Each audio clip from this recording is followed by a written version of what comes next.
Direct from Amityville Memorial High School, this is Coach's Corner, streaming to you live on the Amityville Broadcasting Network, the number one place for Amityville news and sports. I'm your host, Godfrey Pons, and with me right now are fellow co-host Gregory Dickerson, as well as producers Mrs. Shamino and Dina Wood, who are running the show from behind the scenes. Today on Coach's Corner, we're interviewing with Coach Reynold Hawkins, the boys track coach at the high school. Now, the boys track team finished their winter season last year, but had their spring season shut down in March. Following a 10-month hiatus, they finally resumed with a delayed winter season. Coach Hawkins, thank you for joining us today. Thank you.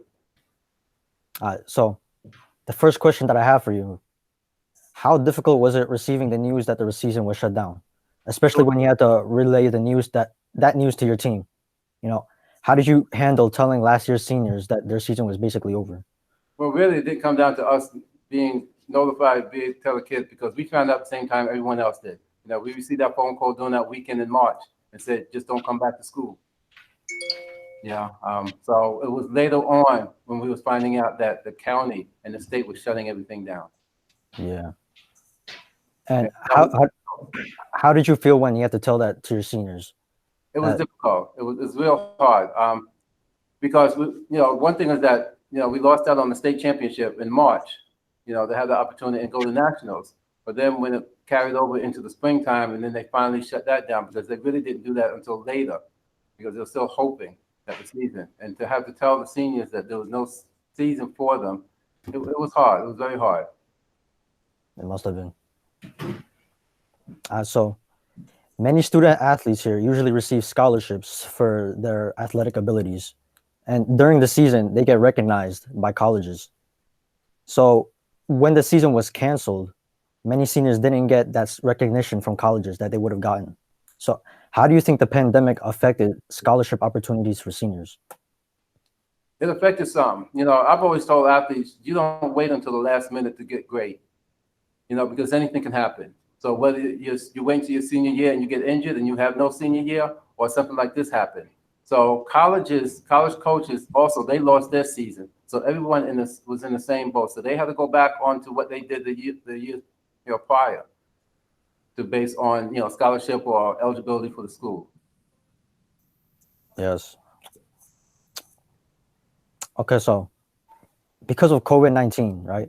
Most of us were forced to work from home, and basically, the government had to tell us that everybody stay inside, right? So everybody kind of like took that as a note to, get lazy. Some might have even got out of shape.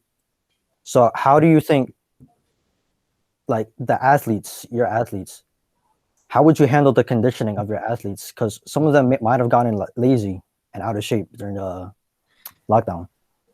I kept contact with my athletes during the springtime and the summertime. So once it was all shut down and school was out, we were getting together during the summertime.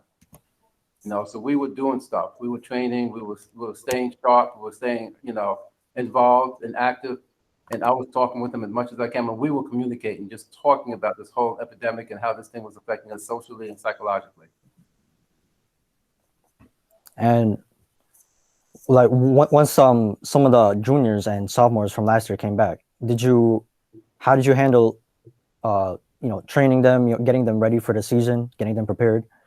Because after 10 months of not running, they're very prone to injury. So how would you handle that? Would you push them too hard, or would you push them a little less? There was a lot of communication that was going during the summer and during the fall. So we kept contact, and I was talking to them about how many mileage they were putting in, what they were doing for workouts and training, because I was letting them know that, there's a good chance that this thing will open up. You need to be ready. Yeah. When we will see improvement or progress throughout the season? Do I see any progress? Yeah. I see progress. It's just hard right now because we're behind everybody else in Suffolk County. The winter season started about 4 weeks ago, but the school was on lockdown. So by the time we came back, it was only 2 weeks behind everybody else. We just had our first meet this weekend, and this was everyone else's second. So we had 6-7 days of practice where other schools had 14 or 15 days. So we're at a disadvantage right now. So I'm not expecting a lot from people right now. I don't want them to go out there and try to do any more than what they're capable of doing now. because I don't want injuries and I don't want those expectations to be disappointed because you're behind someone else's performance. But we all know what they can do. They know what they can do. And I'm keeping my head into where they are, and getting them to a point because the whole goal is that we will still have a spring season. So like you would ease them into it instead Yes. of pushing them as hard as you can. Yeah.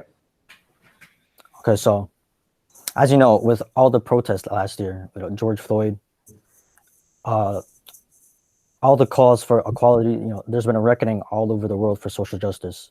And you're the coach of a pretty successful team. So how would you use your platform as the coach of a successful team to push for social justice and racial equality? We just talk. We need to have communication. We need to have open communication.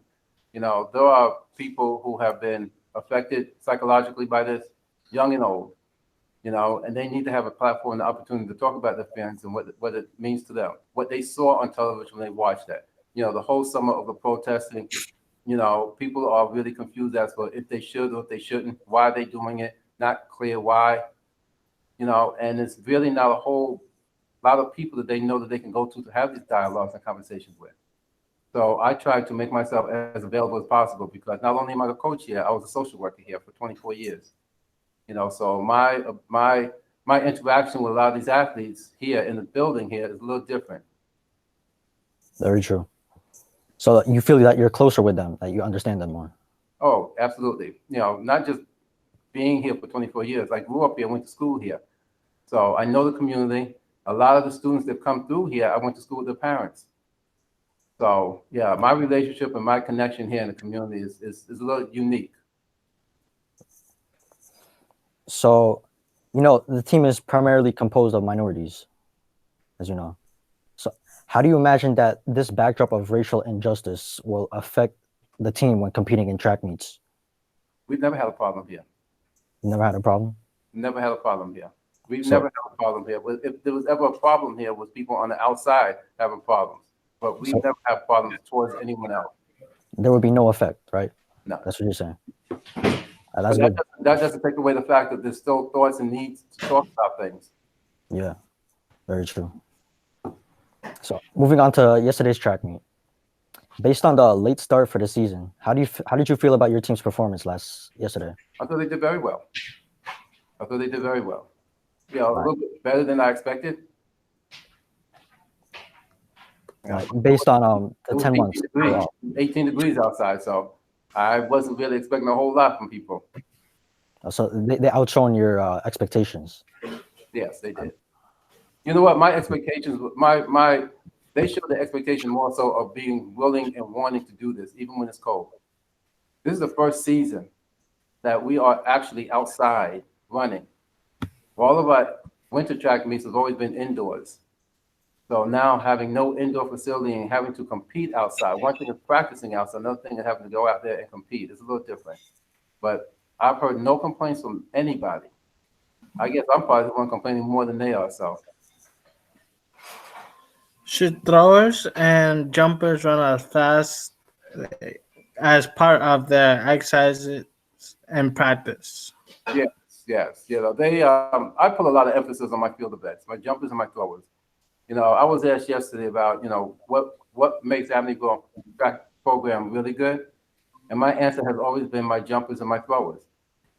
Sprinters are who they are, a dime a dozen, but the jumpers and the throwers are the ones that make the meat of this track team. And we have won county championships because of our field events. Sorry, yeah, I froze. Yeah, my internet connection disconnected. Wait, so do you want me to repeat my last question? Yes, I did finish. Yes. It was about how the cold would affect your team's performance. If their performance ever dipped, would you allow them to use the cold as an excuse, or would you push them even harder? Outside conditions affect athletes. I don't care what sport it is.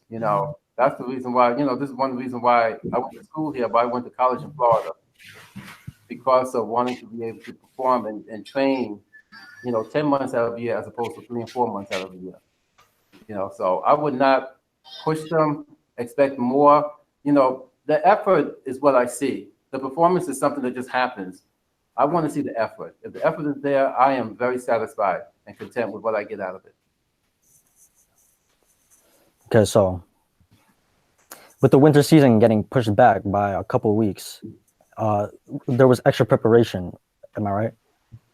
There was the school was closed, so I couldn't do anything. There was no extra preparation for anything? Couldn't do anything. No, I had to wait. Oh. Also, anyways, because of that, like, you had to wait. You were basically dropped into the dark, right, with sports? But I knew what to expect. I knew what my season was, and I knew what my schedule was. So I had to put a plan in motion as for being able to get these athletes at least in some sort of competitive mode, swing, and condition to be able to compete in the first season. Okay, so next question. It's a new season. You have a whole new roster with new talent. Is there any standouts along this new roster that you would like to talk about? Any particularly good athletes that you see out there? I'm gonna say this, Amityville has been very successful, and I've been blessed to have been here. With the school with about 700 population all these years, we are not only county recognized, but Long Island recognized, state recognized, and nationally recognized. And again, we have athletes on this team that have surpassed the expectations, I guess maybe what they had expected when they first came out. And I'll use example where you have Jarrell Fisher. Jarrell Fisher at preseason into the winter season, he's the number 1 ranked triple jumper in New York State and number 5 ranked in the United States. That's then good. You also have Brandon Dennis as a sophomore last year. He finished up number 2 or 3 10th grade shot putter in the United States. And then you had Damani McLennan coming back as the number 3 seeded 55-meter runner in Suffolk County. So there's talent here. There's talent, and there's always been talent here. It's just a matter of convincing all the other athletes that's really not doing anything to come out for a sport and do something, because they never know how good they could be until they actually try. Well, that's very good to hear. A very impressive team that you have there. Well, Coach Hawkins, I think that about wraps it up. Any final thoughts to say to the audience? No, I just hope, that the athletes that's not really participating or really didn't know what to do with themselves, that they listen to this and they take, advantage and opportunities when they have it. Because, when high school comes and goes, it's done. You can't sit back and talk about what you should have done. So when you have the opportunity to take advantage of it, you take advantage of it. And you do the very best you can at that time you have it. Because, greatness is predicated by a moment. And if people start understanding that, that's all they need to remember. All the great people and all the greatness is always predicated on one moment. Very wise words. Thank you, Coach, for coming. I wish you the best of luck for the rest of the season. Thank you. Thank you. Thank you. Thank you to Mr. Shimino and Dino Wood for background production. This has been Coach's Corner with Coach Reynold Hawkins of the Amityville Boys Track Team. I'm your host, Godfrey Pons. Thanks for tuning in to the Amityville Broadcasting Network.